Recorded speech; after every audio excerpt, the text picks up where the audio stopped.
ఈరోజు అయితే నేను పెడతకని పప్పు చేయబోతున్నాను. దానికోసమని ముందుగా వేపించి పెట్టుకున్న మరమరాలు, అందులో ఉప్పు కారం వేస్తాను, నూనెతో వేయలేదు. ఇంకా ఉల్లిపాయలు, వేరుశనగుళ్ళు, టమాటో, నిమ్మకాయ కూడా కట్ చేసి పెట్టుకున్నాను. మరమరాలను అయితే గోల్డెన్ బ్రౌన్ వచ్చే వరకు వేపాను, ఉప్పు కారం వేసి. ఆయిల్ అయితే వేయలేదు, కానీ వేరుశనగుళ్ళు అయితే ఆయిల్ వేసాను. ముందుగా ప్లేట్లోకి తీసుకుని నేనైతే ఇప్పుడు ఇవన్నీ కూడా అందులో వేసేద్దాము. నాకైతే కొంచెం వేయడం ఇబ్బందిగా ఉంది వీడియో తీస్తూనే, సో అన్నీ కలిపి వేసేసాక చూపిస్తాను మీకు. చూసారు కదా, నేనైతే అన్నీ వేస్తాను ఎక్సెప్ట్ నిమ్మకాయ.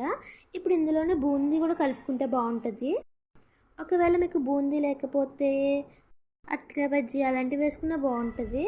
నాకైతే బూందీ ఇష్టం, సో నేనైతే బూందీ వేసుకున్నాను. సో ఇందులోకి నిమ్మకాయ కూడా పిండుదాం, మొత్తం అయితే పుల్లగా అయిపోద్ది.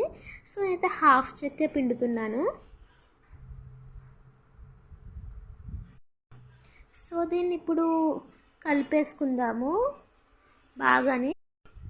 నాకైతే కొంచెం కలపడం ఇబ్బందిగా ఉంది, సో నేను వేరే దానిలోకి ట్రాన్స్ఫర్ చేసుకున్నాను. సో దీన్ని బాగా మెత్తగా ప్రెస్ చేస్తూ కలపాలి. అలా ఒక 5 మినిట్స్ కలిపితే మొత్తం అన్నీ బాగా కలుస్తాయి, టెక్స్చర్ కూడా బాగా వస్తుంది. ఈ బూందీ ఇవన్నీ కూడా కొంచెం మెత్తగా అవి తినడానికి బాగుంటుంది, టేస్ట్ కూడా బాగుంటుంది. ఆనియన్ టమాటో ఫ్లేవర్ కూడా మొత్తం అంతటికి స్ప్రెడ్ అవుతుంది. సో నేనైతే కలిపేసాను, చూసారు కదా. పిడతకని పప్పు అయితే రెడీ అయిపోయింది. మీకు నచ్చితే లైక్ చేయండి.